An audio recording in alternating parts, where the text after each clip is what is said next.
Olá, este é o podcast Tozini Freire. A conexão entre um dos maiores escritórios de advocacia do país, os assuntos mais relevantes do direito empresarial e você.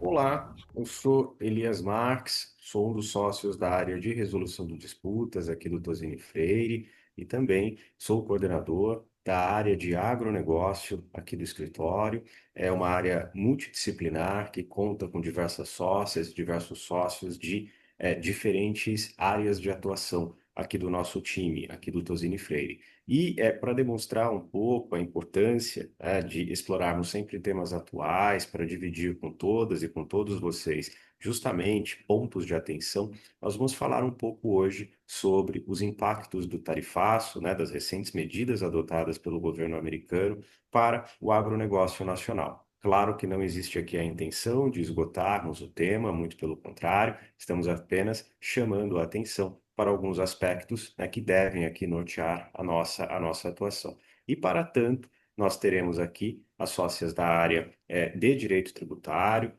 a Renata Emery e a Fernanda Pazello, são, enfim, grandes tributaristas, grandes advogadas, e eu tenho certeza que vão contribuir muito para o nosso debate, para o nosso diálogo. Tem o Luiz Renato Okumura, que é sócio da área de contratos, da área transnacional, e que pode, na verdade, nos trazer aqui também visões para esta dinâmica contratual e os impactos nas obrigações em geral. E temos o Marcelo Galbiati, que é diretor jurídico de uma das grandes usinas que temos no interior de São Paulo, que é a usina Santa Adélia, que faz justamente a produção de açúcar e de álcool. Para dar um panorama inicial, vale lembrar que o agronegócio ele é um pilar muito estratégico da nossa economia, ele representa 23,2% do PIB e movimenta cerca de 164,4 bilhões de dólares. Esses são números de 2024. Então, é um setor altamente estratégico, razão pela qual medidas como essas, que podem impactar, inclusive, a exportação de alguns produtos, certamente nos leva a uma grande atenção com relação a como as empresas devem se comportar. E, para tanto, eu passo então a palavra para a Renata, para que ela possa trazer um pouco da visão do tarifaço. Renata, por favor. Bom dia a todos. Pois, como sabemos, no dia 9 de julho, o presidente Trump apresentou algumas ameaças ao Brasil de imposição do tarifaço de 50%, e logo em seguida foram iniciadas as investigações com base na seção 301 do Foreign Trade Act de 74, investigações essas que são conduzidas pela United States Trade Representative, USTR, agência americana que fica, então, encarregada de conduzir esse processo de investigação que visa identificar se o Brasil pratica medidas discriminatórias ou de alguma forma retaliatórias que poderiam prejudicar as empresas americanas. No bojo dessa investigação, foi aberto um prazo até o dia 18 de agosto para consulta pública, no qual tanto as partes interessadas, brasileiras quanto americanas, podiam trazer, então, argumentos adicionais. Enquanto a investigação ainda estava correndo, o presidente Trump, no entanto, concretizou aquela ameaça, impondo as tarifas adicionais de 40%, em adição às tarifas de 10% que já se encontravam em vigor desde abril, e com isso chegando, então, a essa tarifa global de 50% sobre produtos brasileiros. Uma grande lista de exceções foi, no entanto, também prevista no ato que impôs essa tarifa adicional, deixando aí de fora exportações que representam, em alguns cálculos estimados da própria Câmara Americana, 43% dos bens que são hoje exportados para os Estados Unidos, mas ainda assim existe uma gama muito grande de produtos que seguem sendo sobretarifados de acordo com essa medida. a medida também traz algo que é interessante e importante de nós termos atenção, que é uma regra para transshipment, justamente visando evitar a triangulação de operações com o fim de escapulir, digamos assim, do tarifaço. E essa regra de transshipment, ela tem como, digamos, uma exceção o bem brasileiro exportado para um terceiro país que passe por uma transformação substancial. Portanto, a mera triangulação não, não é suficiente para que o bem brasileiro exportado possa fugir do tarifaço. Mas se este bem ele sofre uma transformação, uma industrialização em um terceiro país, ele já poderá, então, fugir da regra da sobretarifa que foi imposta ao Brasil. Então, é uma regra importante de ser observada, diferentemente do Brasil, que no Mercosul nós temos alguns percentuais pré-definidos, né, de agregação para configurar essa nova origem. No caso americano, a regra é um pouco mais subjetiva e ela apenas fala em transformação substancial. Pois bem, como reação a todo esse processo, nós vimos também uma série de ações judiciais que foram sendo apresentadas nas cortes americanas por empresas americanas interessadas em importar os produtos brasileiros. E essas empresas, elas questionam, sobretudo, os poderes do presidente Trump para editar essas medidas. Essas ações já contam hoje com decisões favoráveis das primeiras instâncias, no entanto, estão sujeitas a uma revisão pela Corte Suprema Americana. E há toda uma estimativa de que esses processos não devem se encerrar em tão curto espaço de tempo, mas apenas lá para meados ou final do ano que vem, sendo que a Corte Suprema tem uma tendência a ter um alinhamento mais político nas suas decisões.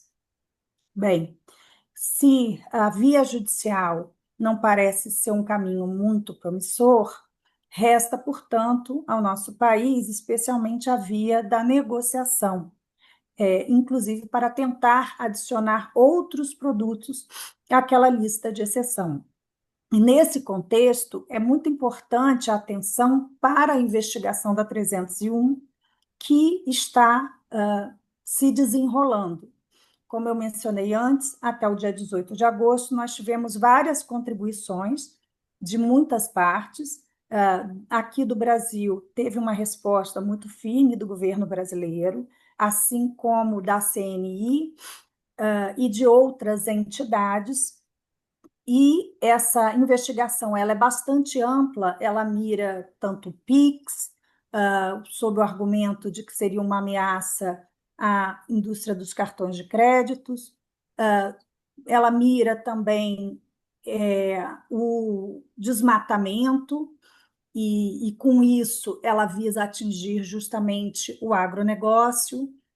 Eu, particularmente, li os comentários na página da USTR, são comentários abertos ao público, e ali existem muitas críticas, principalmente de indústria madeireira, a indústria madeireira.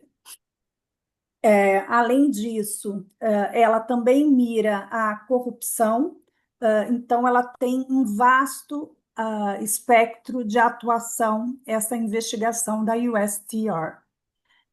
O período para contribuições em relação aos comentários já passou, no entanto, no dia 3 de setembro já está agendada uma audiência pública para essa investigação, e nessa audiência esperamos que o governo brasileiro esteja lá representado, assim como a nossa indústria, para então proteger os interesses brasileiros. E por que é importante essa presença e participação nessa investigação? Porque daí podem resultar sanções adicionais ao Brasil, inclusive restrições à importação de determinados produtos, a perda de benefícios e perda também de algumas vantagens de acordos comerciais. Então, a situação pode ficar ainda mais severa, dependendo dos resultados dessa investigação que hoje está em curso. Então, com essas palavras não muito animadoras, eu passo para a Fernanda para ela contar um pouquinho do impacto para o setor do agro. Obrigada, Renata. Bom dia a todos e todas. A ideia de trazer agora a questão do tarifaço para o setor do agronegócio é que realmente ele foi muito impactado. É um setor que, como trazido pelo Elias, ele tem um protagonismo no Brasil, mas para o mercado mundial. Os Estados Unidos é o terceiro país em que o Brasil mais exporta. Então, com o tarifaço, as empresas do agronegócio no Brasil passam a ser bastante impactadas.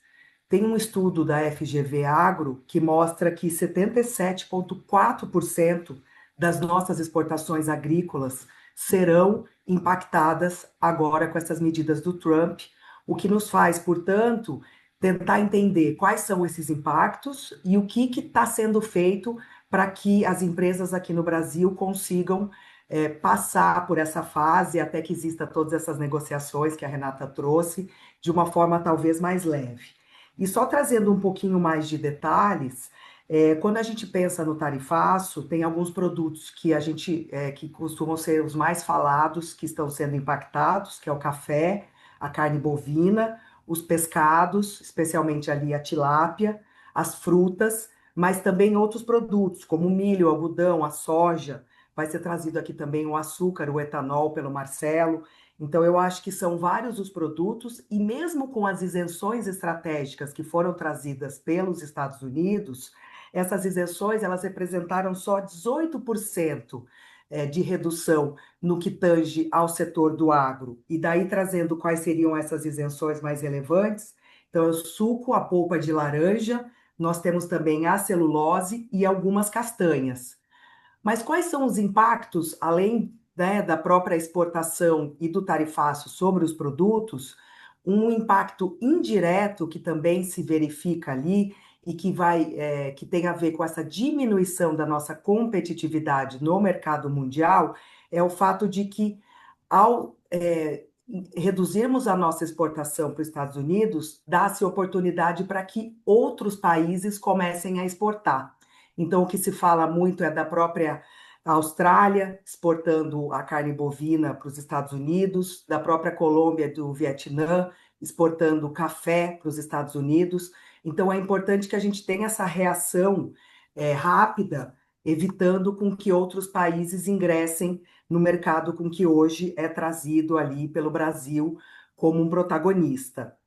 E de um lado nós temos os impactos, mas eu acho que é importante a gente olhar quais são as medidas e quais são as iniciativas que estão sendo implementadas para tentar reduzir, mitigar esses impactos. E a minha ideia aqui foi olhar um pouquinho para as medidas governamentais.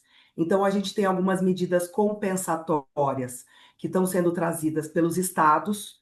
Então, nós tivemos como início o próprio São Paulo. Então, o estado de São Paulo, ele liberou linhas de crédito justamente para os exportadores, no percentual de 400 milhões, com uma carência ali de 12 meses e atualização pelo IPCA.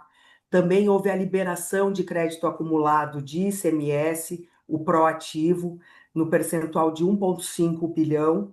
Então, ou seja, são valores expressivos justamente para tentar contribuir com o setor do agro e com o setor exportador para que haja uma redução desses impactos do tarifaço.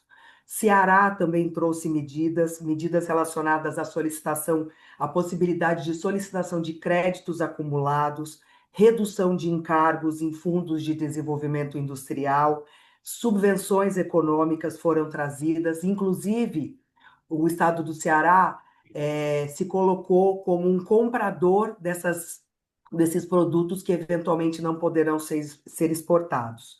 Goiás trouxe um decreto agora, o 10.756, possibilitando essa transferência de créditos acumulados de ICMS na exportação.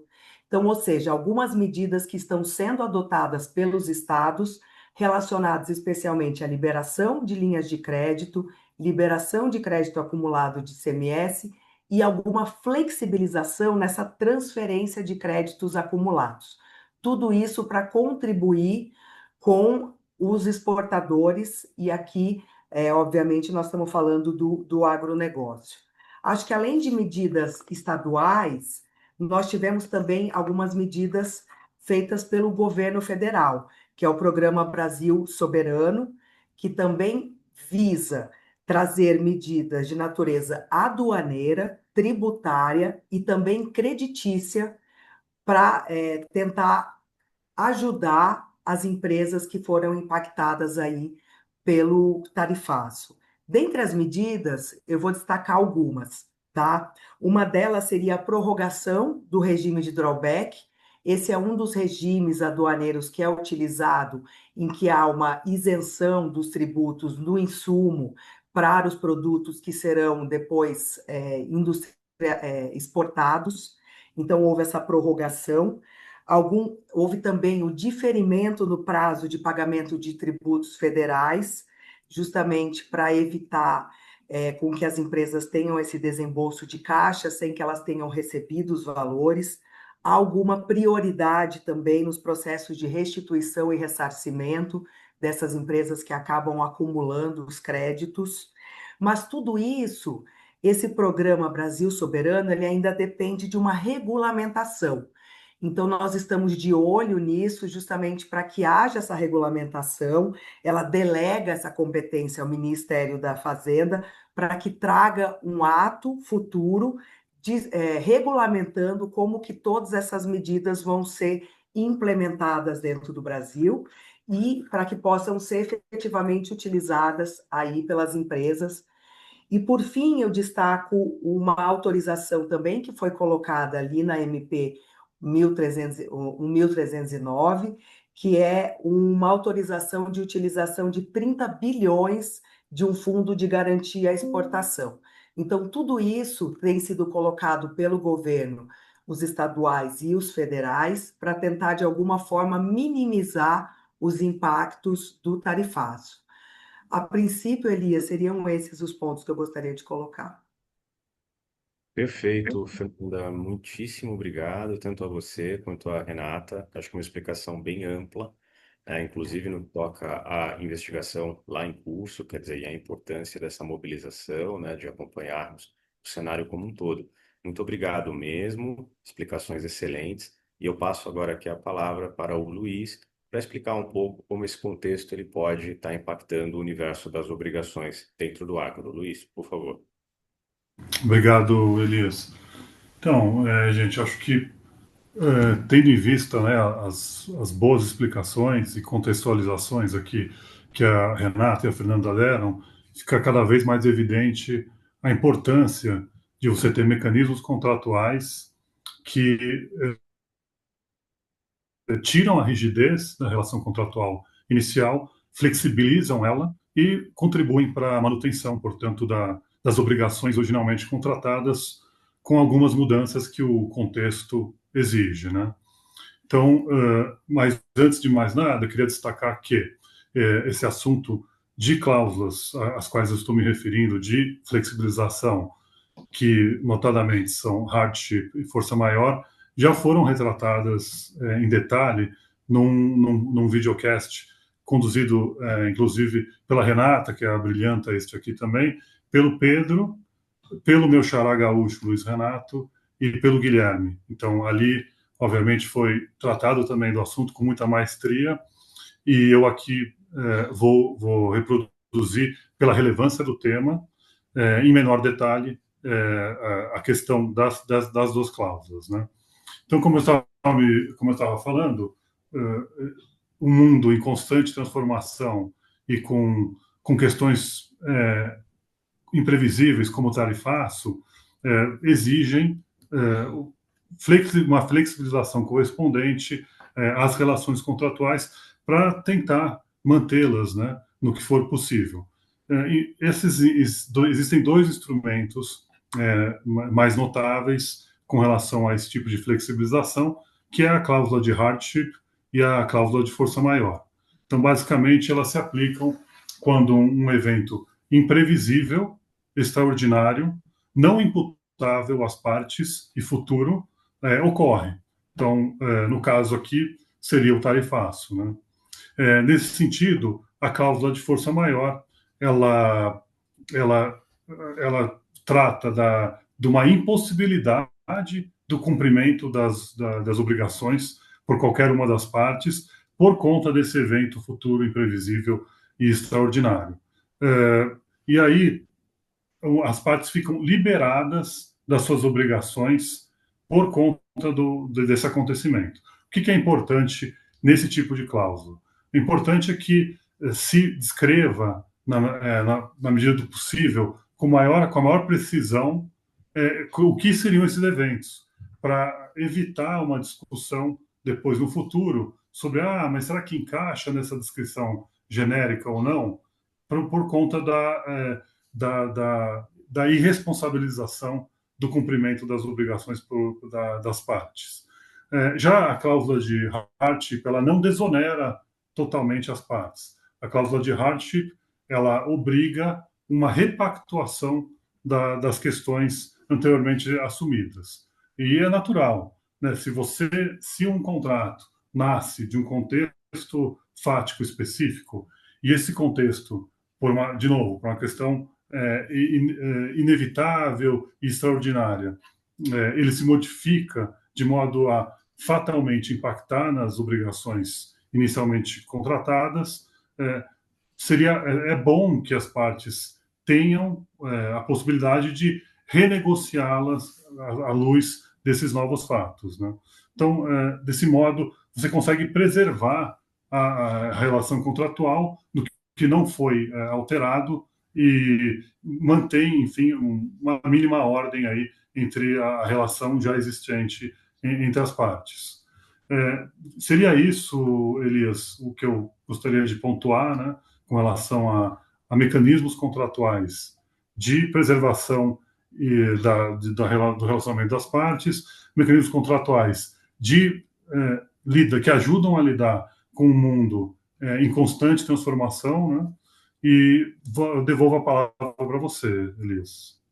Bom, Luiz, então super obrigado por toda essa preocupação que você demonstrou com relação à arquitetura das cláusulas contratuais, né? E justamente para que possamos evitar essas interpretações que às vezes ficam sujeitas a determinados casuísmos ligados a casos concretos e à mercê das interpretações do Poder Judiciário. Então, obrigado mesmo, né? É importante termos cláusulas sólidas. E antes de passar aqui a palavra para o Marcelo, eu pergunto a você como que você está enxergando um pouco do ambiente de negócios, olhando justamente para a importância do agronacional, o Brasil como um palco de investimentos, né, e o cenário justamente das operações contratuais e comerciais como um todo. Você já consegue fazer esse diagnóstico? Bom, primeiro, Elias, obrigado pelo seu comentário. E ele conversa muito com aquele meu primeiro, que fala da necessidade, da importância de cada vez mais uma descrição precisa do evento de força maior ou do desequilíbrio, enfim, do efeito de desequilíbrio na cláusula de hardship, né? Então, de fato, em nome da autonomia das partes, seria sempre importante e ideal ter uma descrição muito, muito precisa do que caracterizaria o trigger das duas cláusulas, né? Me voltando agora para a sua pergunta com relação ao ambiente de negócios, né?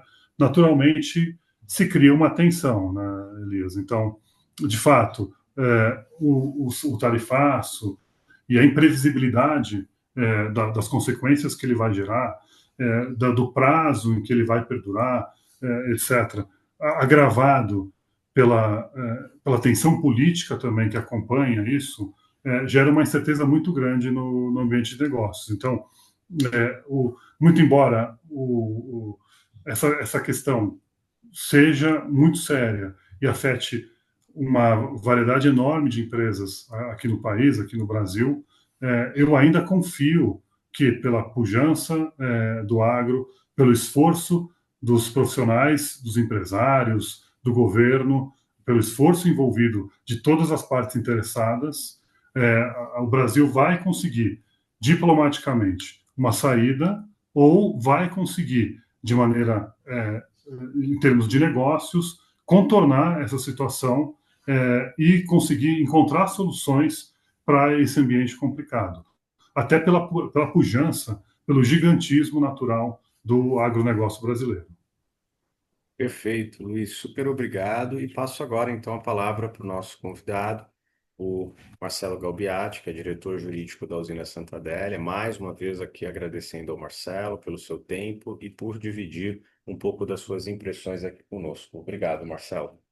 Obrigado, Elias. Obrigado a todos aqui que participam. É sempre um privilégio participar com vocês desses eventos. Esse debate traz muita clareza e muita riqueza para o assunto. Bom, a Fernanda deixou claro e trouxe bastante informação sobre a relevância da riqueza gerada pelo agro no Brasil. E essa riqueza ela é sustentada pela exportação. A exportação é fundamental para a geração da riqueza no agronegócio brasileiro. Portanto, esse tarifaço ele vem com um impacto geral para todo o agronegócio, né? Quando a gente olha especificamente para os Estados Unidos, como o terceiro maior país, né, importador de produtos brasileiros, a relevância acaba sendo mais gritante. Especificamente sobre o setor do açúcar e do etanol, por hora, esses impactos diretos do tarifaço não são tão relevantes, mas por hora e diretos. Por quê? A exportação do açúcar, apesar do Brasil ser o maior exportador de açúcar do mundo, os Estados Unidos ele é um pequeno importador de açúcar. As regras para o açúcar exportado para os Estados Unidos ele vem de parcerias e de cotas internacionais já antigas que correspondem a 0,5% da produção nacional de açúcar. Então é pouca coisa, é pouco relevante e pouco material para toda exportação de açúcar. E afetará principalmente os estados do Nordeste, né? O Brasil produz aproximadamente 46 milhões de toneladas de açúcar e os Estados Unidos têm uma cota de importação de aproximadamente 150 mil toneladas. Então é pequeno ali. Mas nos preocupa também essa questão da competitividade, né? Alguém vai suprir esse açúcar, e esse açúcar excedente, nós vamos enviar para onde? Isso tudo vai impactar nos preços. Já no etanol, os Estados Unidos é um grande produtor de etanol, então também as importações de etanol pelos Estados Unidos ela é pequena em relação ao todo, é mais ou menos aproximadamente 1% da nossa produção. O Brasil produz 35 bilhões de litros e os Estados Unidos importa aproximadamente 300 milhões de litros de etanol. Então, o impacto direto na exportação geral e na geração de riqueza do setor sucroalcooleiro para os Estados Unidos ele não é tão grande. Mas o que nos preocupa, como o Luiz concluiu, a tensão, o ambiente de negócio, a tensão que isso causa é que nos preocupa. Os indiretos é que já estão trazendo consequências muito severas para o setor. Fertilizantes, defensivos, equipamentos agrícolas, tecnologia, isso tudo vem dos Estados Unidos. Essa guerra comercial, essas discussões que estão na mesa sobre esse assunto gera um ambiente muito tenso de negócio para o Brasil, que nós ficamos certamente com dúvidas diante da imprevisibilidade do que pode acontecer e do tempo que vai durar esse tarifaço, essa guerra comercial. Isso impacta diretamente nos nossos custos de produção. Sabemos que os custos de produção brasileiros já não são os melhores.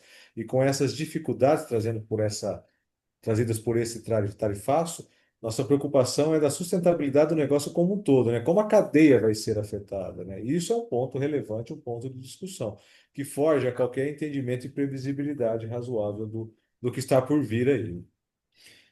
E acho que, Marcelo, até para dar coro à sua preocupação, daí vem a relevância até das empresas elas participarem ativamente das pautas das Sim, associações, sim, né? sim. Como é que você está enxergando a mobilização desse tema nas associações? Todos estão muito envolvidos e muito dispostos a ajudar o país, ajudar a nação na negociação diplomática desses assuntos, né? Eu acho que tudo deve voltar para a mesa. O setor está totalmente envolvido nisso, em abrir as negociações, auxiliando o governo nessas negociações, estimulando que o governo faça essas negociações em todas as esferas, seja no federal, no estadual. Nós queremos movimentar e incentivamos que esse movimento de uma resolução harmoniosa desse assunto ocorra. Então, está todo mundo se movimentando, todo mundo com receio do que está acontecendo. Lembrando que esse tarifaço ele veio logo na sequência de uma situação de guerra, né? Guerra da Ucrânia, ali envolvendo Rússia, que também é um grande fator no mundo do agro brasileiro por conta dos defensivos e dos fertilizantes que têm origem naquela região. Então, nós estamos num ambiente bem complexo que o movimento setorial faz todo sentido para que as informações fiquem claras e a relevância desse assunto seja cada vez mais certo. Maravilha. Acho que está aí uma visão muito, muito interessante do Marcelo, né, explicando um pouco como que o setor sucroalcooleiro está enxergando, né, esse complexo cenário que nós estamos vivenciando. E eu passo aqui a palavra para a Renata para suas considerações finais desse nosso pequeno, mas importante encontro sobre o tema do tarifácio agronegócio. Só lembrar que eu realmente esqueci de mencionar, mas o etanol também está na mira dessas investigações, né, da seção 301, conta do setor americano. E é curioso ouvindo o Marcelo falar, porque as nossas exportações de etanol para os Estados Unidos, pelo visto, são muito pequenas. Sim. No entanto, o setor está na mira dessas investigações. E aí eu venho realmente dar um reforço no que o Marcelo falou, da importância das empresas participarem desse processo, pressionando o governo, apoiando o governo nas negociações, porque o que nós temos ouvido é que a lista de exceções que foi aí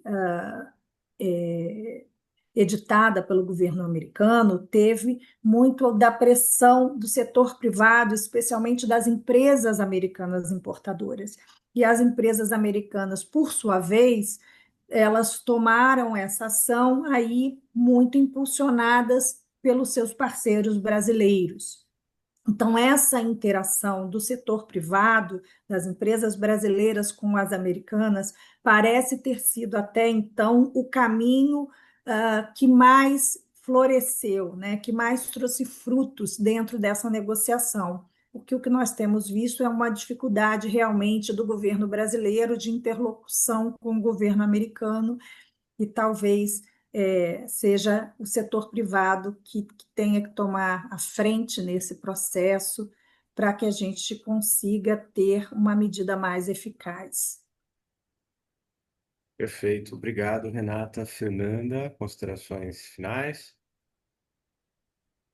Acho que é importante só destacar que, além das medidas do governo para tentar reduzir esses impactos, e impactos que afetam especialmente o setor do agro, as próprias empresas, enquanto a gente passa por esse período de negociações, de necessidade de fazer essa pressão, podem ajustar os seus negócios para que tenham menos impacto. Então, além da questão trazida pelo Luiz, das revisões contratuais, a gente pensar financeiramente se faz sentido um hedge cambial com derivativos, então é algo que eu tenho visto falado bastante para tentar proteger, ou mesmo utilizar os regimes aduaneiros de uma forma mais inteligente. Então, a gente tem o próprio entreposto para exportação, que permite com que sejam armazenados os produtos antes de efetivamente eles serem vendidos, até que esse momento de tensão ele vá, pelo menos, se estabilizando e reduzindo.